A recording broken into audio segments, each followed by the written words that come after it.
rides only.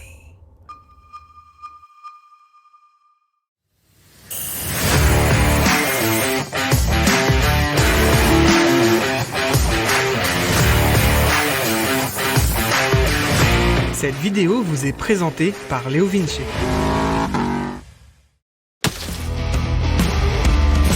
Si. Ah bon? Non, je suis pas d'accord. Mais c'est faux. Toujours plus. Non, t'as Mais tort. non. Mais si. N'importe quoi. Eh, doucement les gars. Salut à tous, bienvenue sur Motor Live pour un nouveau comparo moto sur le plateau. Je suis bien sûr avec Mehdi. Ça va mon cher Christophe? Ça va super bien.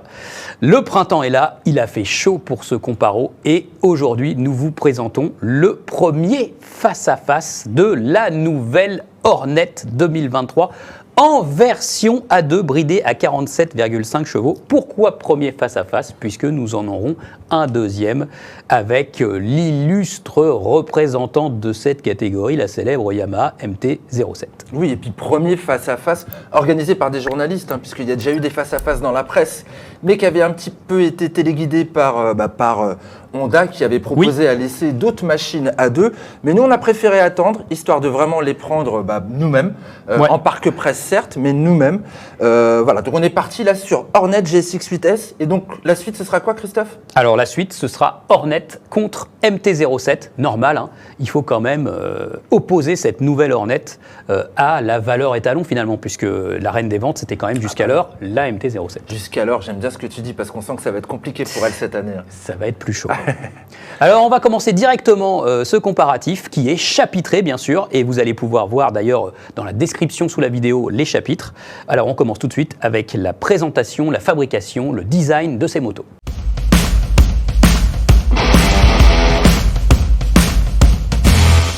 Allez, on ouvre cette petite rubrique consacrée plutôt au style de nos machines. Alors, normalement, c'est un élément qui est quand même assez subjectif. Absolument. Mais bon, on s'engage, on a envie de donner vas-y, notre point on de donne vue. notre point de vue. Alors, toi, Christophe, laquelle tu préfères esthétiquement parlant? Alors esthétiquement parlant, au niveau du design, évidemment, je préfère la Suzuki. Pourquoi? Tout simplement parce que la Hornet ressemble quand même beaucoup à la CB500F.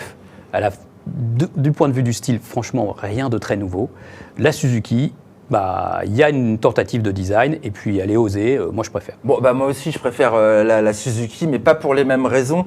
Moi ce que j'aime bien c'est le look. Oui, innovateur, t'as raison. Je t'ai dit que moi j'aimais bien regarder, tu sais, la partie à l'avant, où t'as les deux écopes qui reviennent comme ça. Ça fait très joli avec le garde-boue et la forme du phare. Je trouve que c'est racé, c'est stylé. Là, je suis moins émoustillé en fin de compte. Je t'ai vu, quand on en parlait, je t'ai dit pour moi c'est un look un peu à l'ancienne. Ouais. Et moi de la taxer de super CB500 en effet, cette 750. Et au niveau de la fabrication, je trouve qu'il y a également des choses qui sont un petit peu plus réjouissantes chez Suzuki comparé à la Hornet. Tu veux peut-être ouvrir ce chapitre, toi, sur les finitions? Disons que c'est vrai que la Honda, on sent, si on la détaille, qu'elle a été faite quand même avec une certaine volonté d'économie. Voilà, on a un peu gratté un peu partout pour pas que ça coûte trop cher à assembler. D'autant plus que, comme la Suzuki, ces deux motos sont assemblées au Japon et on sait très très bien que de toute façon, ça coûte un petit peu plus cher à ces deux industriels, parce qu'ils auraient pu choisir de délocaliser, notamment Honda en Thaïlande. Ils ont des super usines où ils font la CB500. Non, ils la font au Japon, donc forcément, ça leur coûte plus cher. Ouais, tu vois, regarde par exemple ce cadre d'un seul tenant, alors qu'on a une boucle arrière qui est indépendante. Ouais, boulonnée. Toi, tu trouvais les soudures assez jolies. Ouais, moi, je les trouvais un petit peu perfectibles à certains endroits, sur la boucle arrière en particulier. Puis le fait qu'il est, sur ce modèle-là, en tout cas, qu'il ressorte en rouge, on ne voit que ça. Et moi, je trouve ça un petit peu gênant. Je préfère cette conception chez Suze. Je préfère aussi les carters moteurs Suzuki. Ouais, ils sont très beaux. Ils sont très bien travaillés. Il y a des belles surfaces. Il y a un joli contraste de matière. Voilà, après, elle n'est pas achetée, la Hornet. Sincèrement, pour moi, il y a un très beau décroché là entre réservoir et justement les écopes du radiateur. J'aime bien cette partie-là.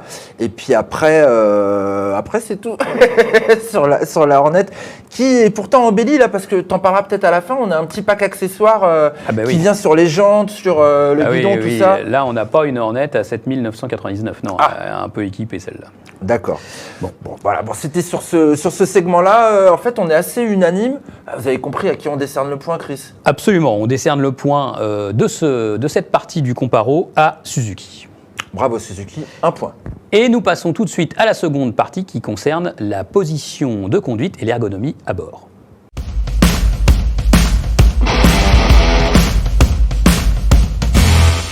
Bon, allez, deuxième quart d'heure de jeu, on s'attache à l'ergonomie, au confort, position de conduite.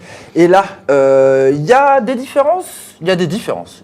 Ouais, alors nous sommes bien sur 2 roadsters moyenne cylindrée, en plus à la cylindrée à peu près équivalente. Alors par contre, il y a des différences d'appréciation, on n'est pas tous les deux d'accord. Ouais, d'ailleurs, on vous a proposé, pour voir un petit peu la position de conduite, à gauche vous avez Mehdi, à droite vous avez Christophe. Mehdi 1m83, Christophe 1m84 et demi. C'est 10 cm en montée. 73, non Non j'aimerais bien 70, déjà ce serait pas mal. Ah, c'est un petit peu Voilà, en un petit peu en dessous. Bah, les années ont passé, je me tasse. Bref, Voilà. Donc, Christophe, moins d'1m70, Mehdi plus d'1m80. Et vous voyez sur les images en termes de position de conduite, en fait, on n'est pas à l'aise pareil sur les 2 bécanes. Non. Toi, tu préfères laquelle? Alors moi, sans contestation possible, je préfère la Suzuki, vraiment. La Suzuki, je me sens beaucoup mieux dessus, même si je suis un petit peu assis, perché un peu plus haut et que j'ai moins d'appui au sol. En revanche, la forme du guidon, la forme du réservoir, on peut bien serrer le réservoir. Et puis on a une forme de guidon qui fait qu'on bascule un tout petit peu sur l'avant et dans les virages, c'est super, un petit peu plus sport. Et voilà, moi j'aime moins cette position de la Hornet, un peu sur l'arrière, guidon large, bof. Moi j'aime bien. Moi j'aime bien les guidons larges. Ce que j'aime sur la Hornet, c'est que je peux plus facilement me mouvoir comparé à la position que j'ai sur la Suzuki où je me sens un petit peu plus confiné en fait à l'intérieur de la bécane. Et bon, on ne dérange pas sur ces bécanes puisqu'on va pas sur circuit. On n'est pas obligé. Mais je trouve que j'arrive bien à bouger moi autour du réservoir pour se placer justement sur les entrées en virage, tout ça. Et puis ce petit retour à l'arrière qui me cale plus que sur la Suzuki.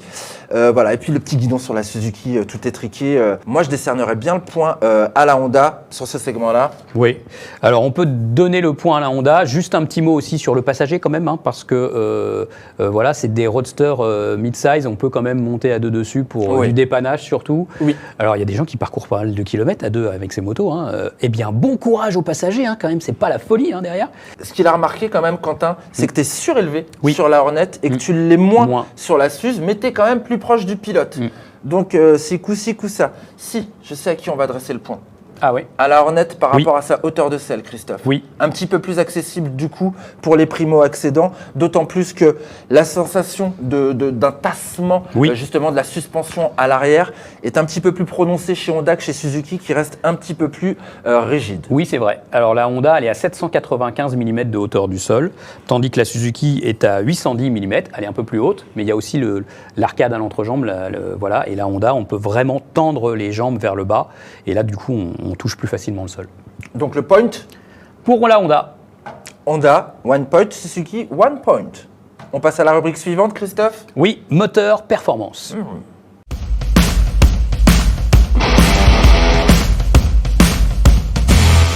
Moteur performance. Alors, on est sur 2 mécaniques très semblables, 2 bicylindres parallèles calés à 270 degrés, soit l'école Yamaha en fait. C'est la même chose. Voilà.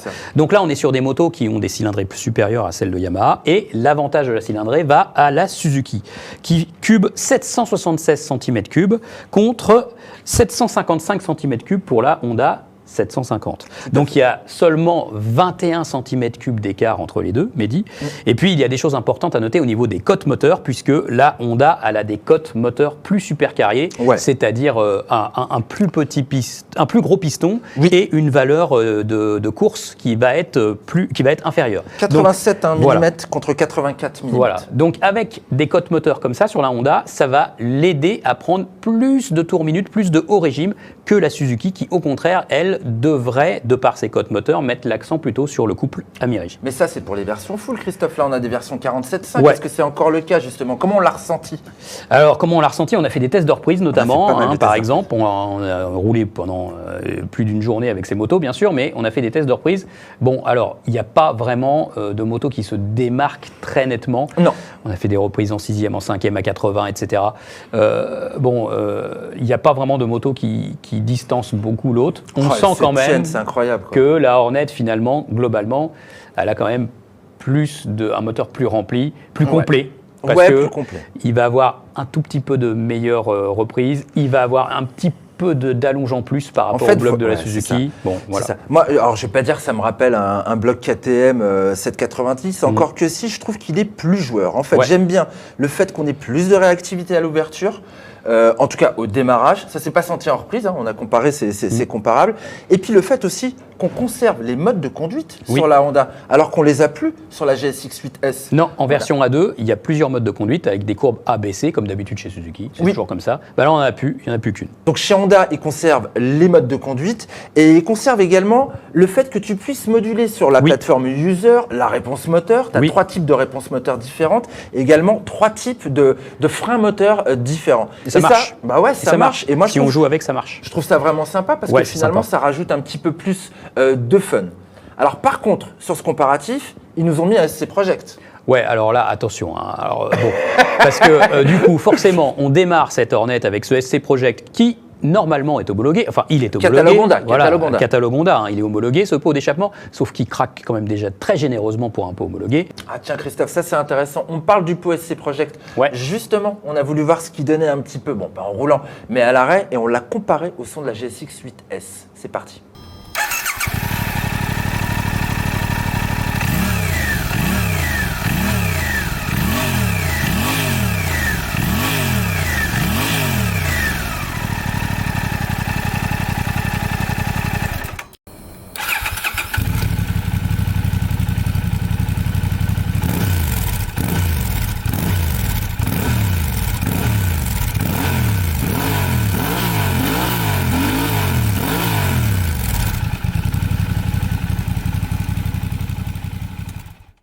Bon, c'était plutôt parlant comme démo, voire criant quand même. Oh, c'était juste la petite séquence un peu camping bleu des 24 heures du Mans. Mais c'est vrai que le moteur Suzuki, de toute façon, Mehdi, il est plus lisse, quoi, ce moteur. Il est un petit peu plus lisse, il est moins déjà avec la 800 DE. C'est vrai, voilà. Mais du coup, que je trouvais vraiment homogène dans ce trail. J'ai pas essayé, moi, la version full de la 8S. J'ai hâte de le faire, ce sera prochainement. Mais je le trouve, en effet, tu as raison, il est moins expressif que chez Honda. Et puis maintenant, au niveau des transmissions, boîte de vitesse, moi j'ai trouvé que c'était aussi sérieux en termes de conception à gauche comme à droite. Par contre, sur la vitesse, il y a le shifter de série. Ça c'est bien déjà de l'avoir de série. Même si la moto elle est un petit peu plus chère. Sur celle-ci, on l'a également avec le pack, un pack sport, je crois, non ? Oui. C'est ça. Bon, nous, il n'était pas actif pendant cet essai, mais on sait qu'on peut l'avoir également. Bon, moi je trouve qu'il ne marche pas quand même à la perfection. Ouais, alors il accroche un peu à la montée comme à la descente des vitesses dès lors qu'on utilise ce shifter un peu trop à la cool. Mais ça c'est normal, c'est le fonctionnement d'un shifter. En fait, un shifter ça marche quand on met des gaz en grand. Et donc sur une version A2 qui va s'essouffler à partir des mi-régimes, hein, parce que grosso modo les moteurs ils coupent, ces deux moteurs-là ils s'envolent plus après 6000 tours minute, quoi. La messe est terminée. Hein. Voilà, parce que c'est le bridage qui rentre en action. Mais grosso modo, ce shifter, une fois qu'on l'utilise vraiment comme il faut comme un shifter, en mode up ou down, bah, tout va bien, ça va. Mais si on est un peu mou sur le sélecteur ou la poignée de gaz, bah, ça marche plus très bien. On termine cette petite partie moteur avec une petite information sur la consommation. Ah oui, c'est important ça, et surtout vu le prix du samplon aujourd'hui, merci, ça pique. Hein. Ouais, bah tu vois, étonnamment, d'habitude Honda c'est toujours les champions de la sobriété. Oui. Et ben là ils sont battus par Suze d'après nos tests hein, quand même, sur pas mal de kilomètres. Ouais. Ah ouais, alors ça c'est une bonne nouvelle, hein, Mehdi. Hein, Christophe Bourdin. Ouais, c'est une bonne nouvelle à l'heure du pouvoir d'achat. À l'heure du pouvoir d'achat. On voit que cette architecture moteur, bicylindre parallèle qu'elle est à 270, on le savait avec le bloc CP2 Yamaha, en fait ça peut avoir une consommation très basse, donc Mehdi. L'efficience, c'est pas ça dont on parle ? L'efficience, ouais. Efficience, on a 5 litres sur la Suzuki et 5 litres 4 sur la Honda, 0,4 litres de différence. Ouais. On peut descendre encore en jouant justement à l'économie. Avec les deux. Sans problème. Là, on est un petit peu roulé. Mais bon, voilà. Est-ce qu'elles sont fun quand même ? Alors, dernière petite info aussi. Oui, elles sont quand même fun, on s'amuse. Voilà. Est-ce qu'avec une A2 à 47 chevaux, on peut faire des roues ? Oui, on peut faire des roues. Bon, la Hornet, à ce petit jeu, elle est imbattable. Ah ouais, tu avais l'air de débrouiller vraiment bien là-dessus. Première, deuxième, sans problème. Hein, c'est hyper simple, comme avec une MT-07. La Suzuki, il y a plus de poids sur l'avant, peut-être moins de coffre aussi, moins de réactivité. Ouais, moins de réactivité. Voilà, c'est un peu moins fun. Voilà, Mehdi, on va clore ce chapitre. Hein, et puis, le point pour le moteur, les performances, l'agrément général, finalement, va à la Honda. À la Honda qui prend un point de plus. Donc là, au niveau du match, on est quand même à 2-1 pour Honda. Ah ouais. Voilà. Pour Honda. La suite, on bascule tout de suite.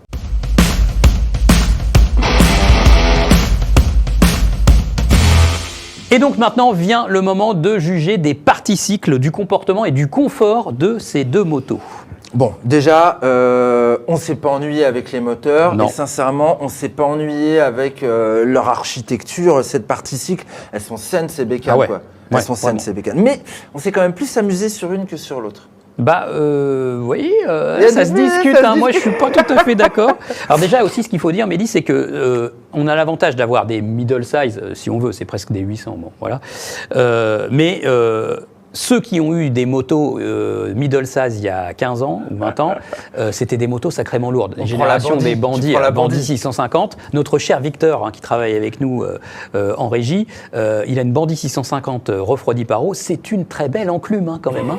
Voilà, par rapport à ces deux motos. On a parce gagné que, 40 kilos, ouais, mec, c'est en grave. 30 ans. Voilà, ces motos-là, elles pèsent rien. On les a a pesées pesées. nous-mêmes. Voilà, Voilà. voilà. Et donc, on a un résultat à 200,7 kg pour la Suzuki, 200,7. Alors hein. qu'ils en annoncent 202. Ils en annoncent 202, donc on l'a trouvé un peu plus légère, tout plein fait. Hein, voilà. Et 191,6 kg pour la Honda, tout plein fait aussi, annoncé à 192. Bon là, la Honda, elle a un échappement SC Project qui va abaisser un peu le poids de la moto, mais elle a aussi quelques accessoires qui vont aussi l'alourdir. Donc bref, on est dans les clous du poids tout plein fait, annoncé. Donc c'est quand même des motos super légères, il suffit de les déplacer comme ça, sans Ouais. l'aide du moteur. 10 kilos Ouais. de différence, sincèrement, on s'en rend Ah pas non, compte ça, on guidon s'en en rend main. pas- quoi. on s'en rend pas trop Par compte. contre, on se rend vraiment compte qu'il y a des différences à l'heure d'attaquer un virage. Oui, absolument, ça c'est vrai. Et celle qui va le plus facilement, c'est elle. Ah ouais, alors C'est la elle. Hornet. Pourquoi la Hornet, elle tourne plus vite et mieux finalement? Vraiment une certaine agilité. Alors, nous, on a cherché plein d'explications. Bien sûr, il y a les suspensions, il y a les pneumatiques également. Marques absolument. différentes et philosophie un petit peu différente, notamment à l'arrière. Oui, parce que sur la Hornet, ils ont choisi de conserver un petit pneu, 160 par 60, donc un pneu plus étroit et plus haut. Plus haut. Ça aide au déclenchement plus rapide du virage, hein, quand même. Et puis, bah, c'est une moto qui va donc profiter de son poids en moins et de sa géométrie pour tourner plus rapidement, déclencher plus vite le virage. Et la Suzuki, justement, elle est un petit peu plus lourde, elle est aussi un peu plus posée. Ouais. Et Pas puis, taude, t'avais dit. Pas taude, et moi je pense que là, c'est pour le coup, c'est plutôt les pneus, parce qu'elle a les Dunlop Road Sport 2 dans une gomme spécifique. Qui, bon, faut le dire, les Road Sport 2, on les aime pas trop. Moi, je les aime pas trop, ces pneus-là. Chaque fois que je les teste sur une moto, c'est pas terrible. Là, ils ont une gomme un peu spécifique faite au Japon qui améliore un peu les choses par rapport au Road Sport 2 que l'on connaît, même si ce sont des pneus qui sont assez longs à chauffer. Bon, Ouais, mais voilà. tu vois, là, il faisait super chaud. Moi, Oui. je les ai pas trouvés mauvais. ces Non, pneus, quoi. t'as raclé l'air pose-pied sans problème. Ouais, hein, ouais, Mehdi, ouais, hein. en termes de garde-sol, Mais c'est pas bon, on mal, n'a pas quoi. trop de retour quand même. Oui, c'est vrai qu'il y C'est a un vrai. petit flou, tu sais pas trop Tu sais quand pas t'engages, trop. en Voilà, fait. Quoi. voilà. Tu sais C'est-à-dire, pas trop quand voilà, la moto, elle tient la route, mais tu sais pas trop qu'elle tient la route. En fait, voilà, c'est ça. Elle, tout de suite, premier passage Ah, y a dans le pas de virage, ok, en pleine confiance. Elle, il fallait passer une fois, deux fois, bon, tu vas, bah ça tient en fait, quoi. Bim, Voilà. troisième passage, à Très deux bien. quoi. Voilà. Mais par contre, garde-sol, tu me dis que j'ai raclé l'air pose-pied sur la Suze. Ouais. J'ai eu du mal sur la Hornet. Ouais. Elle a vraiment une garde-sol Super garde au incroyable, sol. quoi. On peut y aller, Ah on peut ouais. mettre de l'angle, quoi. Ah bah, si vous voulez faire du rallye routier, il y a moyen. Hein. La Hornet, il n'y a pas de problème. Mais Et puis- non, rallye routier, c'est elle qui a gagné Ah le oui, c'est rallye vrai, routier, c'est bien la vu. Suze. C'est la Suzuki qui vient de gagner le rallye de la Sarthe Bah oui. aux mains de Bruno Shields, qui est quand même un pilote hyper expérimenté. Bravo à lui. Je pense qu'il sera peut-être d'accord avec nous. Enfin, nous, ce qu'on a ressenti, c'est qu'elle était un petit peu plus rigoureuse quand même. Ouais. Les suspensions Kayaba Ouais. contre les suspensions Showa. Showa sont quand même un petit peu plus fermes. La bécane est un petit peu plus d'un Elle est- bloc. Elle est mieux tenue en hydraulique. Elle est mieux tenue en hydraulique. Ouais. Et quand tu es sur l'angle, tu es ancré dans ta trajo, ça Ah bouge ouais. pas. Elle peut y avoir un petit peu de mouvement. Ouais. Voilà. Mais le revers de la médaille, elle est aussi plus agile dans Voilà. les virolos, quoi. On balance plus facilement. Et puis la Honda, elle a cette fourche que j'ai retrouvée, que j'avais découvert à la présentation presse, qui a un début de course Ah. qui est très souple, un Ouais, peu souple. ouais. Alors c'est normal de vouloir faire une moto souple pour tout le monde. Hein. Pour du confort Mais aussi. si on attaque un peu les freins, pouf, elle s'enfonce, il y a un petit à-coup dans la fourche, ça descend un peu vite, c'est pas très agréable. Si on attaque un petit peu les freins, c'est très intéressant parce que là, tu vas ouvrir le débat. Justement, elle attaque fort sur les freins, Ouais, la ouais, Honda. elle est gros freins. Alors que c'est plus doux et je trouve plus facile à prendre en Plus main dosé, plus sur dosable. sur la Suze. Ouais. Les deux ont des leviers réglables, bien évidemment, mais sincèrement, l'attaque de la Honda, elle est plus franche. Et puis il y a du bon matos, hein. Fourche inversée quand même, étrier de frein radio sur cette gamme de motos, et ça freine vachement bien. Mais fourche non réglable. Fourche non réglable. Bah, On garde des amortisseurs réglables ouais. en précharge, mais les fourches, elles sont stock. bah non, sinon ça sert plus à rien. Hein. Sinon on peut plus vendre de GSX S1000 et de CB1000R. Hein. Voilà. C'est pas faux, Voilà. t'as raison. Bon, partie cycle confort aussi, hein, parce que globalement, ces motos, on peut faire un peu de borne avec hein, quand même. Hein, donc, bon, grosso Christophe habite modo. au Havre et Christophe a fait pas mal d'allers-retours Ouais. justement avec ses Ouais, bécanes. bon, elles sont très vivables, hein, grosso modo. On n'a pas trop mal aux fesses sur la selle, ça va. Donc c'est à peu près équivalent. Donc, en définitive, pour ce qui concerne la partie cycle, le comportement général, la facilité, la rigueur, tout ça, tout cumulé, on va quand même attribuer le point à Suzuki. Suzuki. À Suzuki. Moi, ce que je loue en fin de compte, c'est... En fait, ce qui me déplaît sur la Honda, c'est cette course morte en début de fourche que j'aime pas trop, ce manque de rigueur sur l'angle, alors que tu te sens vraiment à l'aise et dans le côté un petit peu sportif, eh ben, j'avoue que la Suze, elle m'a apporté un petit peu plus de satisfaction. Je retirais les petits tétons sur les repose-pieds pour qu'elle soit vraiment tip-top. Et puis, je mettrais du Pirelli. Ouais, par exemple. Moi, je mettrais des Dunlop Road Smart 4 parce qu'ils font tout. C'est super. Conti. Ou des Conti, Sport Attack, j'aime bien ça. On change un peu de gamme là. Bon, et voilà, donc le point est attribué à Suzuki et nous passons maintenant... Mais on est à 2-2, Christophe, avant de passer maintenant à la dernière rubrique. Exactement, c'est serré. Et donc, nous passons maintenant à la dernière rubrique.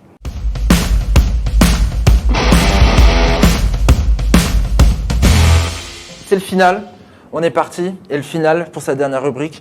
Là, on a brassé un petit peu large. Mais en même temps, c'est des catégories qui se rejoignent quelque part. On est sur du prix, de l'équipement, de la révision. Et alors là, on commence par quoi, Christophe? Tu veux parler des équipements peut-être? Alors, sur cette large partie conso en général, et puis c'est quand même très important aujourd'hui pour ces motos, concernant l'équipement, bon, alors on a une base générale qui est assez semblable, à peu près des cadres à peu près similaires, suspension non réglable mais fourche inversée pour les deux, etc. L'ABS bien sûr, voilà, traction control pour les deux motos, mais on a des différences. Alors, donc la Suzuki GSX 8S, elle a le shifter de série, on n'a pas besoin de l'ajouter, il est en supplément sur la Honda. Ah, mais elle est plus chère, la Suzuki. Voilà, mais la Suzuki est plus chère. Soit il faut l'ajouter par les packs, voilà, sur la Honda, soit le prendre en isolé. Par contre, la Honda, elle a un peu plus de dotation électronique dont on vous parlait juste avant, donc c'est-à-dire avec des modes de conduite plus complets, et puis la possibilité de paramétrer sa moto dans le mode user. Moi, je suis pas très fan du tout techno, mais là, c'est simple et ça permet quand même de faire une Hornet à sa main. Ouais. Et quand on l'aura débridé après, en version plus de 90 chevaux, ça va d'autant plus se ressentir. Donc, c'est plutôt pas mal. Alors que la Suzuki, une fois que vous êtes en A2, vous n'avez plus les modes de conduite. Il faudra attendre de la débrider. Et là, vous allez retrouver des modes ABC. Alors, moi, j'ai essayé la version full de la GSX 8S. Bon, le mode C, il est trop mou de toute façon. Le mode B, il est plutôt bien, il n'y a pas d'à-coup. Le mode A, il est un peu trop nerveux. Donc, finalement, il n'y a qu'un mode qui est bien. Le B? Ouais. Ça me rappelle NT09, ça. Ouais, voilà. Et les traction control sont réglables des deux côtés. Oui, c'est pas mal. 2 positions plus off, ça aussi, c'est pas mal. Écran TFT des deux côtés. Ouais. Moi, je trouve que celui du Honda est plus joli. Plus en moderne. revanche, plus moderne, plus complet. Ce qui me gêne, mais c'est depuis l'Africa Twin, en fin de compte, c'est la logique de navigation dans les menus qui est tout sauf naturelle. En fait. Alors ça, c'est pas super. Ça, c'est pas, et c'est pas Honda, cool, ils n'y arrivent toujours pas très bien, ça. Alors, quand c'est votre moto, que vous l'avez pendant 6 mois, 1 an, forcément, vous allez naviguer super bien dedans. Nous, on garde les motos pas tellement longtemps, quelques jours. Voilà, et bien, au bout du 2e jour, au fait, comment on remet le trip à 0 pour faire une conso? Tu m'attends un quart d'heure que j'y arrive? Non, mais c'est pas super simple quand même, c'est vrai. J'appelle Amamatsu pour qu'il m'explique. Donc, de ce côté-là, il faut le dire quand même, la Honda dispose quand même d'un package d'équipement quand même plus complet avec l'électronique sur le prix de base pour le reste et surtout avec un prix qui est plus abordable. Alors côté prix justement, donc la Honda elle est moins chère en prix de base, 7 999 €, elle était à 7 008 quand elle est arrivée, elle a très vite basculé sur 7 999 €. Et puis là on a tous les packs, donc on a les packs d'accessoires qui sont le pack sport, le pack confort, donc du coup on a l'ESC Project, donc tout cumulé on arrive à 9 978 €. Donc, on peut se faire une belle Hornet à 10 000 €, c'est possible. Non, c'est moins de 10 000 € là. Ouais, d'accord. Tu peux pas me rajouter un truc pour qu'on dépasse la note. Oui, on peut toujours trouver quelque chose comme accessoire. Bon, la Suzuki, elle. La Suzuki de base, elle est à 8 899 € avec le shifter. Donc elle est plus chère quand même, c'est vrai. Elle est un petit peu elle est plus chère de base. Mais bon, tout le monde va accessoiriser sa bécane pour se la personnaliser. Donc pas sûr qu'elle sorte vraiment en prix stock la Honda, quoi, non? Alors, non, c'est vrai, ça, c'est vrai. Alors, il y a aussi la chose importante aujourd'hui, c'est l'achat en LOA, parce qu'il y a de plus en plus de ventes en version LOA. Donc là, pour le coup, c'est important, c'est que Honda avait frappé très fort avec sa LOA et Suzuki a tenté de rattraper Honda avec ses offres. Donc, est-ce qu'on peut voir ça de plus près, Mehdi? Ouais, on peut voir ça. Alors, en fait, l'offre de Suzuki de LOA aujourd'hui, elle est assez alléchante parce que tu vois 86,73 € comme mensualité sur 36 mois. Oui. Sauf que, au départ, il faut quand même lâcher 2670 €. € Oui. sur la première mensualité. Donc pas d'apport zéro, il faut avoir un apport. Et pour moi, je trouve que ça, c'est un frein pour justement le primo-accédant qui va Oui. vouloir une E2 parce qu'il a besoin de garder de l'argent pour ses équipements, pour son assurance, qui va payer cher les premières années. Et je trouve ça un petit peu dommage. Ouais. Chez Honda, par contre, les loyers sont un petit peu plus chers. Mais Oui, alors loyer traitez bien, à quoi. 138,60 € pour la première mensualité et ensuite on passe à presque 150 €, 149,80 €, 36 loyers, Ouais, mais sans apport. sans apport. Donc voilà, bon, à vous de voir ce qui est le plus intéressant par rapport à votre situation. Moi, il y a un autre terrain de bataille sur lequel j'aurais voulu voir Suzuki, c'est sur la garantie. Absolument. J'aurais voulu qu'il... Là, on a une garantie de 5 ans quand même Ah chez oui, Honda. ils sont Et tu forts commences là-dessus. la moto, tu as une Ouais. garantie de 5 ans, bah, ça te Ouais. rassure, quoi. Et puis c'est super parce que c'est cessible, donc au bout de 4 ans tu revends ta moto, tu as encore un an de garantie, ça rassure le client. Bon, chez Suzuki, Mehdi, tu as eu des motos Suzuki toi, on sait très Ouais, bien que j'en c'est ai hyper quelques-unes. fiable et c'est solide. Oui, Bon, c'est vrai. voilà, mais ils sont restés à une garantie classique. D'accord. Bon, est-ce qu'on donnerait pas notre point là maintenant sur cette Oui, dernière catégorie? il faut. Ah, là Bon. c'est le verdict parce qu'on était à 2-2, rappelez-vous, avant d'entamer cette 5e partie. Oui, exactement. Bon, bah là, pour l'équipement budget, etc., la Hornet va hériter du point. Bon, bah quand même, elle est moins chère. C'est imparable. Si jamais vous n'équipez pas votre moto, vous achetez quand même une moto moins chère avec une garantie plus étendue. Bon, et puis la formule LOA est pas mal. Bon, il n'y a rien à dire. La Honda, elle ne peut que gagner. Bon, j'ai recompté les points, j'ai sorti la calculatrice, j'ai appelé des gars de chez la NASA, on est exactement à 3-2. Ah ouais. 3-2. Et ben le match, le comparatif, Mm. est remporté par la Hornet. Le comparatif objectif des Oui. journalistes. Mais nous sommes motards et humains dans la... Ouais, absolument. Et du coup, notre coup de cœur, Christophe. Alors, Parce qu'on est unanime l'un et l'autre là-dessus. quoi. ouais, finalement, que la Honda remporte tous ses chapitres, c'est un peu logique. Ça peut peut-être aussi être une victoire du marché, parce qu'à la fin de l'année, à mon avis, la Hornet, dans le elle top va des ventes, cartonner. va Elle va cartonner. cartonner. C'est Elle imparable. cartonne déjà, hein. Elle cartonne déjà, c'est imparable de toute façon. Mais là, franchement, sur ce comparatif, en tout cas, moi, j'ai eu le coup de cœur pour la Suzuki. Tout simplement parce que le côté novateur, le design qui est soigné, c'est vrai que le moteur il est moins sensationnel. Bon bah ok, il est moins sensationnel. En version full, il fait quand même le boulot, hein, voilà. Et puis j'adore la partie cycle, j'adore la position de conduite. Et puis c'est hyper important à mes yeux de se sentir bien sur une moto. Voilà. Puis une fois qu'elle aura des bons pneus, ça va être un vrai jouet. Donc non, pour moi Suzuki. Pour moi, Suzuki, pour la partie cycle, et maintenant j'ai vraiment hâte de l'essayer en full power pour voir un petit peu ce que vaut ce nouveau bicylindre parallèle Suze. Et puis le look, sincèrement, Ah ouais, moi le j'adore le look. Voilà, j'espère qu'on a fait le tour avec ce comparatif, que ça vous aura plu. Et puis, restez de toute façon pas trop éloignés de la chaîne YouTube Motor Live. Hein. Abonnez-vous si ce n'est déjà fait, parce qu'il y aura aussi la suite de ce comparatif entre la Hornet et la MT-07. Hein. Ça promet. Bon, c'est chouette. Et on va les passer au banc. Ça va être cool. On se donne rendez-vous pour le prochain numéro. Bye, ciao.